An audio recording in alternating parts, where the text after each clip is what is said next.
Hi guys. So ஃப்ரைடேவோட க்ளோசிங்கில் நமக்கு Nifty பார்த்தோம் அப்படின்னா 24,750 அப்படின்ற ஒரு பாயிண்ட்ல வந்து க்ளோஸ் வச்சிருக்கு. ஸோ இன்னைக்கான க்ளோஸே பார்த்தோம் அப்படின்னா நமக்கு நம்மளோட பிலோத ஒரு சப்போர்ட் லெவலாக தான் இருந்துட்டு இருக்கு. செப்பரேட்டாக கேண்டில் இன்னும் ஃபார்ம் ஆகலை. ஸோ இதே மாதிரி கேண்டில் வந்து நம்ம டே பிஃபோர் எஸ்டர்டே வந்து பார்த்துருந்தோம். ஸோ இது வந்து ஃப்ரைடே, இது வந்து Thursday. நம்ம வெனஸ்டேவும் அதே மாதிரி ஒரு கேண்டில் வந்து நம்மளோட சப்போர்ட் லெவலுக்கு கீழே ஒரு க்ளோஸ் வச்ச மாதிரி ஒரு கேண்டில் வந்து நம்ம அப்சர்வ் பண்ணியிருந்தோம். ஸோ அதை தொடர்ந்து இன்னைக்கு நமக்கு ஃப்ரைடேவுமே பார்த்தோம் அப்படின்னா எக்ஸாக்டாக அதே மாதிரியே ஒரு சிமிலர் கேண்டில் வந்து நம்மளால கேப்சர் பண்ண முடியுது. ஸோ இன்னும் நமக்கு இந்த சப்போர்ட் லெவலை தாண்டி செப்பரேட்டாக கேண்டில் ஃபார்ம் ஆகல. மூவிங் ஆவரேஜ் வேறு இருக்கு. ஸோ இந்த 24,692 அப்படின்ற ஒரு மூவிங் ஆவரேஜ் லெவல் வந்து மெயின்டைன் ஆகிட்டு இருக்கு. ஸோ இதுவுமே நமக்கு வந்து நெக்ஸ்ட் இமீடியட் சப்போர்ட்டாக இருக்கிறதுனால நமக்கு பவுன்ஸ் பேக் ஆகிறதுக்கு நிறையவே சான்ஸ் இருக்கு. ஸோ சப்போர்ட் லெவல் பொறுத்த அளவுக்கு பெருசாக அப்டேட் இல்லை. நமக்கு இந்த 24,786 இந்த 25,186 தான் நமக்கு சப்போர்ட் அண்ட் ரெசிஸ்டன்ஸ் லெவலாக ஆக்ட் ஆகிட்டு இருக்கு. ஓகேவா? அப்கமிங் டேஸ்ல இன்னுமே இந்த ஒரு பிரைஸ் ரேஞ்சுக்குள்ள தான் ட்ரேட் ஆகும் அப்படின்றத எக்ஸ்பெக்ட் பண்ணலாம். ஏன்னா இன்னும் எதிராட் சைட்ல நமக்கு வந்து பிரேக் அவுட் எதுவுமே நடக்காததுனால நம்ம இதே அப்படியே மெயின்டைன் பண்ணிக்கலாம். ஓகேவா? ஸோ நிஃப்டி 50 பொறுத்த அளவுக்கு என்னோட டெக்னிக்கல் பாயிண்ட் ஆஃப் வியூ இவ்வளவுதான். நெக்ஸ்ட் நம்ம கோல்டு போயிடலாம்.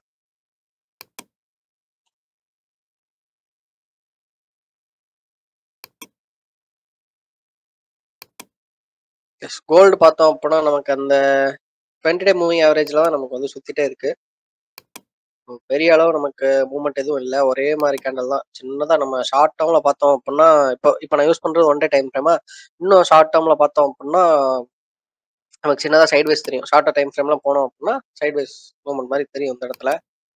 ஏன்னா ஒரே இடத்துல சுத்திட்டு இருக்கு. ஸோ வெயிட் பண்ணுவோம். எக்ஸ்ட்ரா கேண்டில் வந்து ஒரு நல்ல ஒரு பையிங் சைட்ல ஹையை பிரேக் அவுட் பண்ற மாதிரியோ இல்லைன்னா லோவை பிரேக் அவுட் பண்ற மாதிரியோ நமக்கு செப்பரேட்டா கேண்டில் ஃபார்ம் ஆச்சு அப்படின்னா நமக்கு வந்து பையிங்கா இல்லைன்னா செல்லிங் சைடா அப்படின்ற மாதிரி ஒரு ஸ்ட்ராங் டிசிஷன் எடுக்கலாம். பட் இப்போதைக்கு சுத்தல்ல இருக்கிற மாதிரி தான் இருக்கு. ஸோ 20 டே மூவிங் ஆவரேஜ் மெயின்டைன் ஆகிட்டு இருக்கு. ஓகேவா? So overall support and resistance level பார்க்குறப்ப இதுதான் நமக்கு இன்னும் சப்போர்ட் ஜோன் ஆக்ட் ஆகிட்டு இருக்கு. அதே மாதிரி ரெசிஸ்டன்ஸ் லெவலும் பார்த்தோம் அப்படின்னா இந்த ஒரு ஏரியா தான். ஓகேவா? ரெசிஸ்டன்ஸ் லெவலாக ஆக்ட் ஆகிட்டு இருக்கு. ஸோ கோல்டு பொறுத்தளவுமே நமக்கு பெரிய மூவ்மெண்ட் அண்ட் மேஜர் அப்டேட் எதுவும் இல்லை. ஸோ வெயிட் பண்ணி பார்ப்போம் அப்கமிங் டேஸ்ல என்ன மாதிரி எது நடக்குது அப்படின்றத.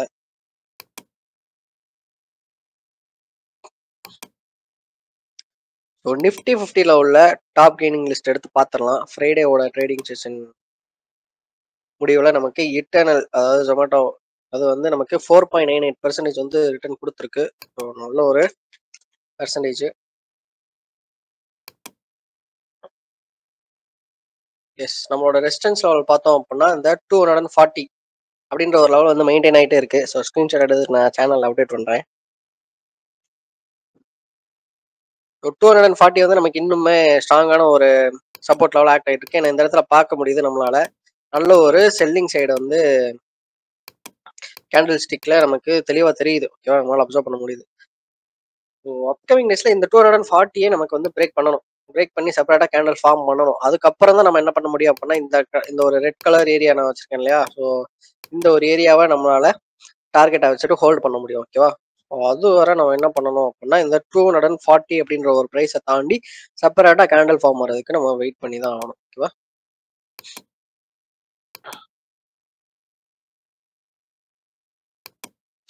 ஸோ இட்டர்னல் பொறுத்த அளவுக்கு அதான் நமக்கு சார்ட் வைஸ் நமக்கு பெரிய அப்டேட் எதுவும் இல்லை. ஸோ நெக்ஸ்ட் எஸ்பிஐ இருக்கு. So State Bank of India.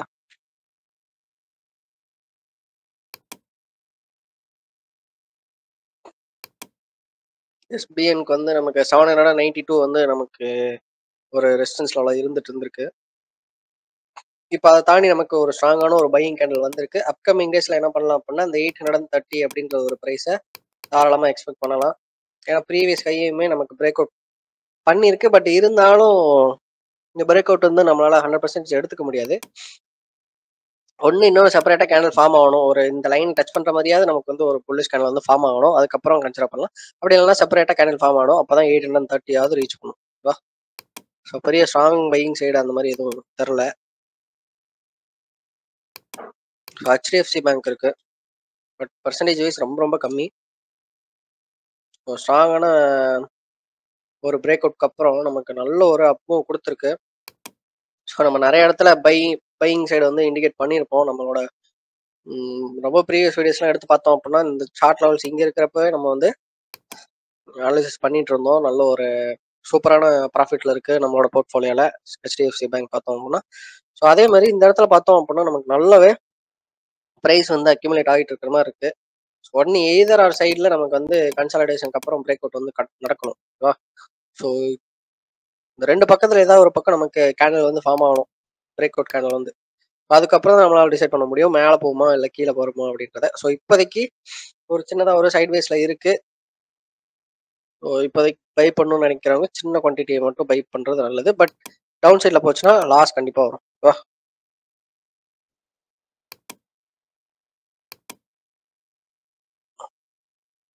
So Nifty next 50 நம்ம எடுத்தாச்சு இப்போ. அதில் பார்த்தோம் நமக்கு ஓரளவு 3 to 5 ஸ்டாக்ஸ் இருக்கு. நெக்ஸ்ட் ஃபர்ஸ்ட் ஒன் வந்து ஃபர்ஸ்ட் அண்ட் ஃபார்மோஸ்ட் நமக்கு கனரா பேங்க் இருக்கு.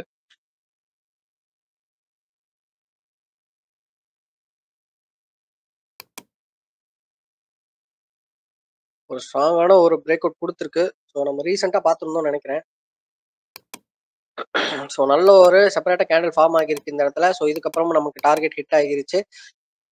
ஸோ இப்போ பார்த்தோம் அப்படின்னா அது தொடர்ந்து நம்ம இப்போதான் கொஞ்ச நாளைக்கு முன்னாடி தான் டிஸ்கஸ் பண்ணிப்போம் நினைக்கிறேன் ஒரு வீடியோவில். இந்த 110 அப்படின்ற ஒரு ப்ரைஸை ரீச் பண்ணதுக்கப்புறம் நமக்கு நல்ல ஒரு பிரேக் அவுட் கொடுத்தது அப்படின்னா நம்ம என்ன பண்ணலாம், தாராளமாக அதுக்கும் இந்த 117 அப்படின்ற ஒரு ப்ரைஸ் கிட்ட இல்லைன்னா நமக்கு இந்த ஒரு அதோட ப்ரீவியஸ் ஹை இருக்கு இல்லையா, நல்ல ஒரு டாப் ஹை, அந்த ஒரு ஹை எக்ஸ்பெக்ட் பண்ணலான்ற மாதிரி நம்ம வந்து டிஸ்கஸ் பண்ணியிருந்தோம். அந்த வீடியோ எடுத்து செக் பண்ணி பார்க்கலாம். ஸோ அதை தொடர்ந்து நமக்கு இப்போ பார்த்தோம் அப்படின்னா ஸ்ட்ராங்கான ஒரு புல்லிஷ் கேண்டில் தான் ஃபார்ம் ஆகிருக்கு. நல்ல ஒரு பையிங் தான். செப்பரேட்டாக கேண்டில் ஃபார்ம் ஆகணும்னு கூட அவசியம் இல்லை. இப்போவே என்ட்ரி எடுக்கணும்னா கூட எடுக்கலாம். பட் கொஞ்சம் குவான்டிட்டி மட்டும் என்ட்ரி எடுத்துட்டு மீதி குவான்டிட்டியை சப்போஸ் இன்கேஸ் இந்த 110 கிட்ட வந்துச்சு அப்படின்னா என்ட்ரி எடுங்க மீதி குவான்டிட்டி. அதுக்கப்புறமும் இந்த நம்ம இந்த ரெண்டு என்ட்ரிக்குமே ஸ்டாப் லாஸ் வந்து இந்த 110 கீழே தான் வைக்கணும். ஓகேவா? ஸோ இது வந்து ஒரு ப்ராப்பரான என்ட்ரியா இருக்கும் இப்படி எடுக்கிறது. ஓகேவா? மொத்தமா ஒரே நேரத்தில் எல்லா குவான்டிட்டியும் பை பண்ணாம ஸோ வெயிட் பண்ணலாம். அப்கமிங் டேஸ்ல நமக்கு நெக்ஸ்ட் இமீடியட்டா ரெசிஸ்டன்ஸ் இருக்கிறது 117. ஸோ இந்த ஒரு புல்லிஷ் மூவ், இந்த ஒரு ரெக்கவரிங் ஃபேஸ் வந்து கண்டினியூ ஆச்சு அப்படின்னா நமக்கு இந்த ஒரு ப்ரைஸ் அரௌண்ட் 124 கிட்டே நமக்கு வந்து ப்ரைஸ் வந்து போறதுக்கு சான்ஸ் இருக்கு இந்த கனரா பேங்க் ஸ்டாக் ப்ரைஸ் பொறுத்தளவுக்கு. ஸோ வெயிட் பண்ணுவோம்.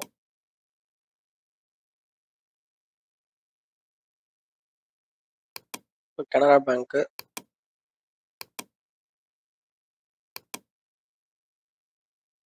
ஸோ நம்ம ஃபர்ஸ்ட் இந்த 117 மட்டும் மார்க் பண்ணுவோம். கனரா பேங்க் வந்து நம்ம சிஜி பவர் வந்து நமக்கு சப்போஸ் பிரேக் அவுட் கொடுத்துச்சுன்னா நம்ம வந்து ஆட் பண்ணிக்கலாம் அப்படின்ற மாதிரி டிஸ்கஸ் பண்ணியிருந்தோம். ஸோ அதையும் பார்த்துடலாம்.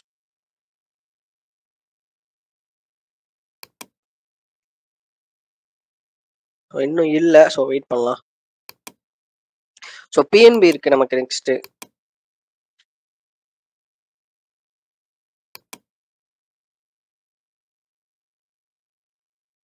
பிஎன்பிக்கு நமக்கு இமீடியட்டா ரெசிஸ்டன்ஸ் இருக்கு. என்னதான் ஒரு ப்ரீவியஸ் கையை வந்து தாண்டி க்ளோஸ் வச்சிருந்தாலும் நமக்கு நெக்ஸ்ட் இமீடியட்டா ஒரு ரெசிஸ்டன்ஸ் இருக்கிறதுனால நியூ என்ட்ரிஸ் வந்து எடுக்க வேண்டாம். ஸோ வெயிட் பண்ணுவோம். ஸோ அதில் வழியும் தாண்டிச்சு அப்படின்னா நமக்கு இமீடியட் டார்கெட் வந்து 101.74 அப்படின்ற ஒரு ப்ரைஸ் இருக்கு. பெரிய அளவு இதுல அப்டேட் இல்லை. ஒரு பட் ஓவராலா பாக்குறப்ப நமக்கு நல்ல ஒரு பையிங் சைட் தான் இருக்குது. பட் இருந்தாலும் இமீடியட் ரெசிஸ்டன்ஸ் இருக்கிறதுனால நம்ம வந்து அவாய்ட் பண்ணிடலாம். ஸோ பிடி எல்ஐ இது எப்படி ப்ராசஸ் பண்ணுறது,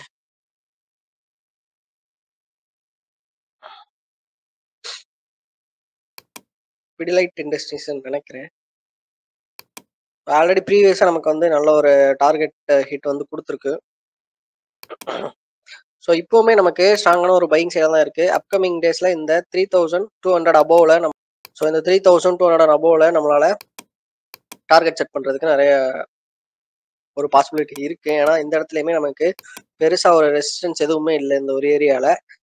இப்போ கேண்டலும் பார்த்தோம் அப்படின்னா ஓவராலாக பையிங் கேண்டல் தான் நமக்கு ஸ்ட்ராங்காக ஃபார்ம் ஆகிட்டு இருக்கு. என்னதான் ஒரு ஃபாலிங் இருந்தாலுமே நமக்கு நெக்ஸ்ட் ஒரு பையிங் சைடில் தான் இருக்குது. ஸோ ஸோ ஓவராலா பார்க்குறப்ப நமக்கு இந்த 3233 அப்படின்ற ஒரு ப்ரைஸ் ரீச் பண்றதுக்கும் நிறைய சான்ஸ் இருக்கு. ஸோ இதை கூட நம்ம எக்ஸ்பெக்டட் ப்ரைஸா வச்சுட்டு வாட்ச் பண்ணலாம். பிடிலைட் இண்டஸ்ட்ரீஸ்ன்னு நினைக்கிறேன்.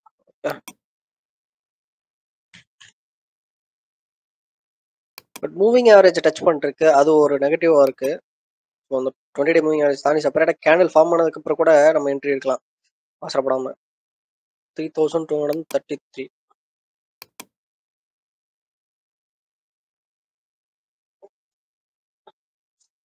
ஸோ வெயிட் பண்ணிட்டு இன்னொரு கேண்டில் அப்படி இல்லைன்னா கம்ப்ளீட்டா ஒரு கேண்டில் ஃபார்ம் ஆகிற இல்லைன்னா கூட நெக்ஸ்ட் கேண்டலோட ஓப்பனிங் வந்து 3 PM மேல அந்த ஓப்பனிங் மேல க்ளோஸ் இருந்தது அப்படின்னா கூட, இல்லைன்னா இந்த மூவிங் ஆவரேஜ் தாண்டி ரெட் கேண்டில் ஃபார்ம் ஆனா கூட நம்ம வந்து ஒரு ஸ்ட்ராங் கன்ஃபர்மேஷன் எடுத்துட்டு என்ட்ரி எடுக்கலாம். ஓகேவா?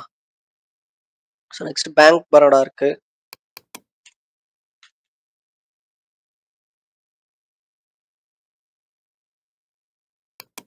ஸோ பேங்க் ஆஃப் பரோடா பார்த்தோம் அப்படின்னா நமக்கு இன்னும் ஒரு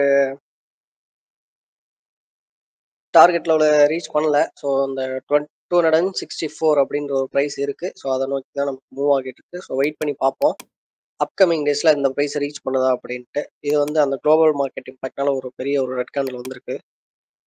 அந்த மாதிரி டயத்துலலாம் நம்ம இமீடியட்டா செல் பண்ணிடக்கூடாது. ஸோ இமீடியட்டா செல் பண்ணியிருந்தோம் அப்படின்னா நம்ம எவ்வளோ பெரிய லாஸ்ல வந்து வச்சுப்போம்.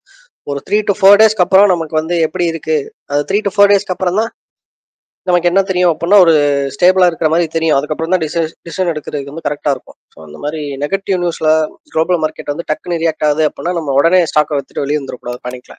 அப்படி வித்துட்டு வந்தோம்னா நமக்கு பெரிய லாஸ்ல வந்து முடிஞ்சிடும். ஓகேவா? நெக்ஸ்ட் பஜாஜ் ஹோல்டிங் இருக்கு.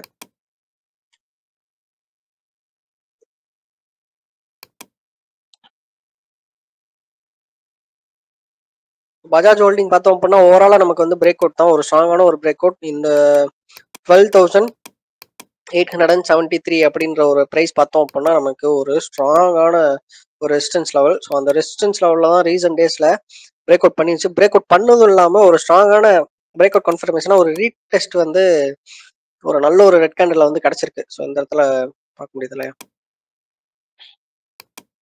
ஸோ இந்த இருக்குல்ல, ஸோ இந்த ஒரு ரெட் கேண்டில் வந்து நமக்கு நல்ல ஒரு புல் பேக்கு. ஸோ அதுக்கப்புறம் பார்த்தோம் அப்படின்னா இந்த ஹையை வந்து டச் பண்ணிருச்சு. ஸோ அப்போ நம்ம வந்து எப்படி என்ட்ரி எடுத்துப்போம்? ஸோ இந்த இடத்துல ஒரு சில குவான்டிட்டியும் இந்த இடத்துல ஒரு குவான்டிட்டியும், ஸோ இந்த மாதிரி ஒரு என்ட்ரி இருக்கு. அப்படி இல்லை அப்படின்னா நம்ம மொத்தமா புல் பேக் வெயிட் பண்ணிட்டு என்ட்ரி எடுத்துருக்கிற மாதிரி வாய்ப்பு இருக்கு. ஓகேவா? ஸோ இந்த இடத்துல என்ட்ரி எடுத்துட்டு ஸ்டாப் லாஸ் இந்த கேண்டலோட லோ வச்சிட்டோம் அப்படின்னா, இல்லைன்னா நம்மளோட ரிஸ்க் லெவலுக்கு ஏத்தாப்புல எங்கேயோ ஸ்டாப் லாஸ் வச்சிட்டோம் அப்படின்னா ப்ரீவியஸ் கையாக தான் கண்டிப்பா டார்கெட் வச்சுப்போம். அதை வந்து அச்சீவ் பண்ணிருச்சு. அச்சீவ் பண்ணிட்டு இப்போ மறுபடியும் சின்னதாக ஒரு புல் பேக் வந்திருக்கு. வந்திருந்தாலும் ஓவரால் பார்த்தோம் அப்படின்னா செல்லிங் சைட்ல தான் இருக்கு. நியூ என்ட்ரிஸ் கூட எடுக்கணுன்றவங்க எடுக்கலாம் கண்டிப்பா. பட் ரிஸ்க் லெவல் இருக்கு. அந்த ரிஸ்க் லெவலை கன்சிடர் பண்ணிட்டு நம்ம தாராளமா நியூ என்ட்ரிஸ் கூட எடுக்கலாம். பட் ஓவராலா பாக்குறப்ப நல்ல ஒரு புல்லி சைட்ல தான் இருக்கு. சின்னதா ஒரு சைட் வைஸ் மூவ்மெண்ட் மாதிரி இருக்கு. ஒரு புது பிரைஸ் ரேஞ்ச் போனதுக்கு அப்புறம் அது வந்து யூஸ்வலா நடக்கிறதா. கொஞ்சம் கொஞ்சம் அக்யூமுலேட் பண்ணி வைக்கணும்னு நினைக்கிறவங்க கூட வைக்கலாம். பட் செல்லிங் சைட்ல மூவ் ஆச்சுன்னா லாஸ் ஏற்படுறதுக்கும் நிறைய சான்ஸ் இருக்கு. ஸோ அதையும் கன்சிடர் பண்ணிக்கோங்க. ஸோ மியூச்சுவல் ஃபண்டோட ஸ்டேட்டஸ் பார்த்தலாம். ஸோ ஓவரால் ரிட்டர்ன் வந்து 8,936 கிட்ட நமக்கு வந்து ப்ராஃபிட்ல இருக்குது. ஸோ ஒன் டே ரிட்டர்ன் பார்த்தோம் அப்படின்னா 290 rupees. ஸோ இது வந்து ஃப்ரைடே மார்க்கெட்டோட இதுவா இல்லை தேர்ஸ்டேக்கான தான் தெரில, இன்னும் அப்டேட் ஆயிருக்கான்னு தெரில. பட் நமக்கு இதர் ஃப்ரைடே அப்படி இல்லைன்னா தேர்ஸ்டேக்கான ஒன் டே ரிட்டர்ன் தான். ஸோ ப்ராஃபிட் அண்ட் லாஸ் பார்த்தோம் அப்படின்னா +290 rupees. ஓகேவா? ஸோ இது வந்து ஒன் டே ரிட்டர்ன். நம்மளோட போர்ட்ஃபோலியோல இருக்கிறது 2 மியூச்சுவல் ஃபண்டு. ஸோ ஒன்று நிஃப்டி 50 இண்டெக்ஸ் ஃபண்டும், இன்னொன்று வந்து மோட்டிலால் ஆஸ்வாலோட மிட் கேப் ஃபண்டும். ஓகேவா? ஸோ இது வந்து என்னோட பர்சனல் ப்ரிஃபரன்ஸ்ல நான் வந்து வச்சிருக்கிறது. இதுதான் நல்லா பர்ஃபார்ம் பண்ணும் அப்படின்றதெல்லாம் ஒரு இதுவும் கிடையாது. ஓகேவா? ஸோ இந்த வீடியோ அவ்வளோதான். உங்களுக்கு வேறு எதுவும் டவுட்ஸ் அண்ட் குவரிஸ் இருக்குது அப்படின்னா நீங்கள் தாராளமாக கமெண்ட்டில் கேட்கலாம். அடுத்தடுத்த வீடியோஸில் அது எல்லாத்தையும் ஃபுல்ஃபில் பண்ண ட்ரை பண்ணுறேன். உங்களுக்கு வேறு எதுவும் டாபிக்ஸில் ஏன்னா நான் வேறு எதுவும் ஸ்டாக்கை பர்டிகுலராக அனலைசிஸ் பண்ணி போடணுன்னாலும் நீங்கள் வந்து அந்த ஸ்டாக் நேம்ஸ் வந்து கமெண்ட்டில் சொல்லுங்கள். நான் அடுத்தடுத்த வீடியோஸில் அதை வந்து வீடியோ எடுத்து போட ட்ரை பண்ணுறேன். Bye guys.